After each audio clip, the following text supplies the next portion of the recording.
이렇게. 요리에 자신이 없다 보니 데우기만 하면 되는 밀키트나 레토르트 식품에 기대기도 한답니다. 어머니 보니까 레토르트 식품 같은 거를 자주 이용하시나 봐요. 네, 자주 저런 걸로 급하게 먹을 때 있어요. 볶음밥도 냉동돼 있는 거. 볶음밥도 왜 다 자르고 다 볶아야 되잖아요. 그러니까 뭐 새우볶음밥, 뭐 낙지볶음밥 이런 건 냉동된 걸로 사서. 냉동으로 판 거. 예, 이게 제육볶음 이거 사다 놓은 거거든요. 꺼내주세요. 아, 진짜. 그렇게. 네, 제육볶음이나 불고기나 이런 거 그냥 좋아하시니까. 간단하게. 와. 미리 양념이 되어 있으니 요리하기 편하긴 하죠. 다만 싱겁게 먹고 싶어도 간을 조절하긴 어렵겠네요. 매콤 짭짤한 제육볶음 바짝 익혀주고요. 가장 평범하고 그래서 침이 고이는 가정식 한상 차림. 대형마트표 제육볶음에 새우젓으로 간을 한 계란찜, 얼큰한 된장국과 잡곡밥입니다. 짜겠다 이거. 자. 그런데 계란찜이 짜다는 민원이 접수됐습니다. 음식이 좀 짜게 된 모양입니다. 나는 계란찜이 안 짠데. 진짜? 맛을 내는 게 어렵다 보니 양념을 더하거나 미리 양념이 된 밀키트 제품을 선호하는 혜진님. 근데 제가 지금 이 찌개가 엄청 짜다 느껴지지가 않거든요. 아 어머님은 예. 얘들아 찌개 짜 어때?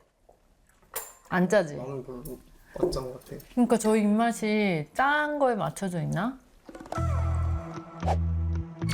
승현님과 혜진님은 비슷한 증상을 보이고 있었는데요. 식사 후 속이 더부룩하고 불편한 증상. 과식을 하지 않아도 소화가 통 안 된다고 합니다.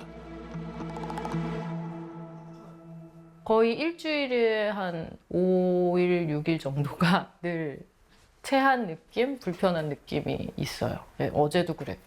막 여기가 답답하고 뭔가 막 너무 체한 것 같아가지고 한 12시까지, 12시 반까지 잠 못 잤어요. 일반적인 식사를 했을 때도 그냥 많이 먹은 날 더부룩한 느낌 있잖아요. 근데 많이 먹지 않았어도 그런 더부룩한 느낌이 좀 있고요. 두 분의 공통점은 또 있습니다. 평소 짭짤한 음식을 선호하는 식성, 그리고 위암 가족력인데요. 어머니가 이제 작년 초에 위암이 발병되시고 이제 투병하시면서 보니까 이제 와이프는 이제 암은 이제 가족력이라고 하는데 근데 가족력에다가 위염까지 앓고 있고 외가 쪽이 다 위암 가족력이 있어요. 외할아버지가 위암 진단 받으셔서 위절제를 하셨고 저희 엄마도 항상 저녁에 트림을 하셨던 기억이 나요. 저 학교 다닐 때 생각해 보면 그러니까 비슷한 내가 엄마 닮았나 이제 그러고는 있었어요. 가족력이 좀 있는 거 아닌가.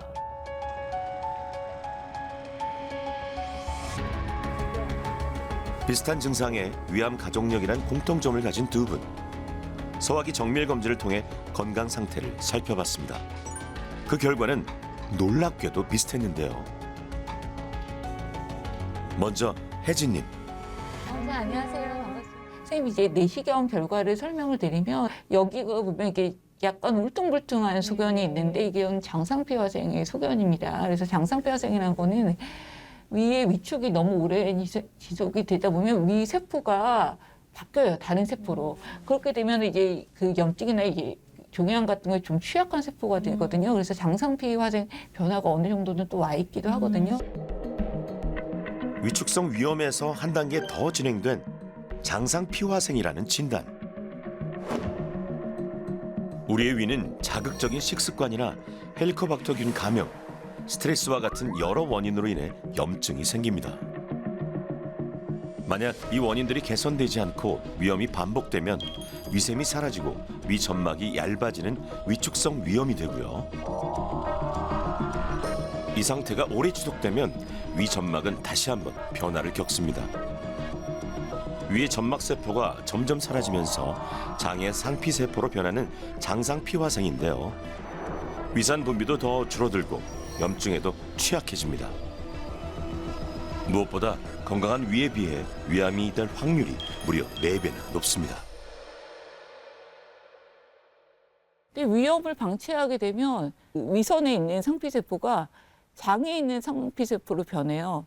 근데 위의 세포는 기본적으로 소화 흡수를 도와주고 분비를 해줘. 위액이나 위산을 분비해주는 기능을 하는데 장세포는 그런 기능을 하는 게 아니라 장세포는 기본적으로 모두를 흡수하는 기능을 한단 말이에요. 그렇기 때문에 모양도 틀리고 기능이 아예 틀려요. 저희가 이제 보통 말하는 장상피처럼 변했다 그러면 이거는 이제 일반적으로 가역적 변화를 넘어서서 그 윗단계까지 진행이 된 거라고 봐야 되니까 이런 식으로 이제 세포 자체가 변화하게 되면 그 코스를 따라가면 조금 암성 변화에 가까워지는 그쪽으로 이제 발생을 할 수가 있는 거죠.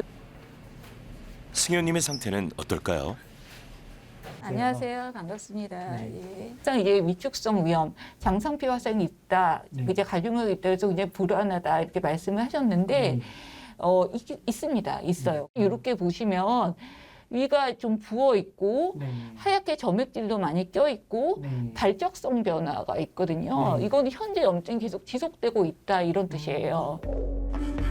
승현님은 위상부와 하부 전체에 장상 피화생 변화가 진행된 상태. 선생님 같은 경우는 어렸을 때부터 이제 가족력 드시고 헬리코박터균이 가장 큰 원인이에요. 예, 헬리코박터균이 항체 검사에서 양성이거든요. 그거는 치료를 받으신 적이 없으면 아직 균이 있을 가능성이 있어요. 치료는 한번 받았었거든요.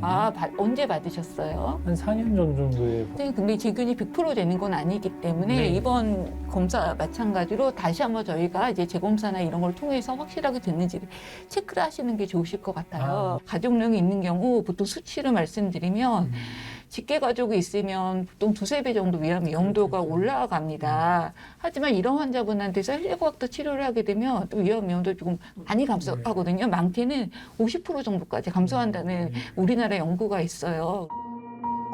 세계보건기구가 1급 발암물질로 규정한 헬리코박터균은 위염과 위암의 주요 원인인데요. 일단 가장 흔하고 중요한 균의 원인은 헬리코박터균입니다. 이게 왜 중요하냐면 일단 우리나라에서 유병률이 굉장히 높아요. 감염률이. 지금 마지막 연구에서 거의 40% 가까이 감염돼 있다고 하고요. 위 벽에 있는 점액질이라는 게 결과적으로 위 벽을 이제 보호해주는 역할을 하는데 그걸 파괴하고 들어가서 그 안에 위치하면서 위벽을 자꾸 자극을 주거든요. 그래서 만성 염증을 줄 때 계속적인 자극과 염증의 원인이 되는 겁니다. 헬리코박터 파일로리 균에 감염되면 우리의 위에는 어떤 일이 벌어질까요? 이 균은 위 점막과 위벽 사이에 둥둥 떠다니면서 사는데요. 문제는 독소를 내뿜어서 위 점막을 손상시키고 염증을 유발한다는 겁니다. 마치 빨대를 꽂듯이 세포에 침입해 서서히 위 전체를 손상시키는 겁니다. 때문에 위험이 있다면 헬리코박터균에 감염됐는지 확인하고 필요하면 제균 치료를 해야 합니다. 제균 치료를 해도 한 번에 치료될 확률이 약 70에서 80%이기 때문에 위암 가족력이 있다면 치료 성공 여부를 확인하는 게 좋습니다. 제균 치료에 성공해도 다시 재감염될 수 있으니 식사를 할 때 같은 찌개를 떠먹거나 술잔을 돌리는 습관도 피해야 합니다.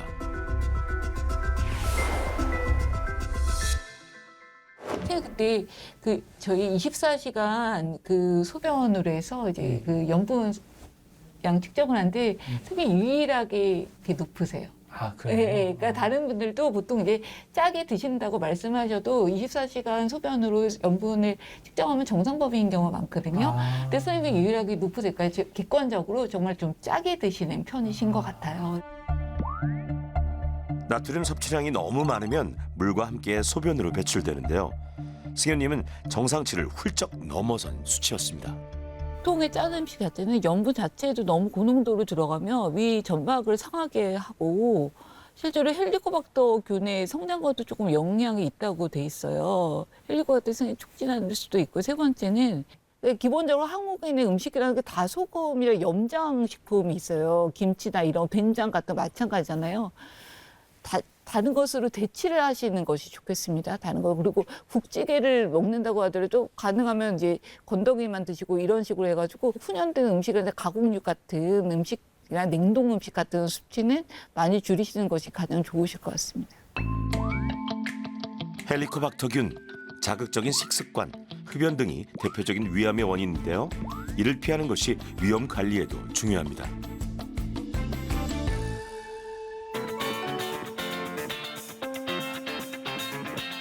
특히 중요한 것은 식습관. 이지은 임상영양사와 함께 위험의 식사요법을 알아봤는데요. 네, 안녕하세요. 안녕하세요. 네, 저는 임상영양사 이지은이라고 합니다. 만나 뵙게 돼서 반갑습니다. 반갑습니다.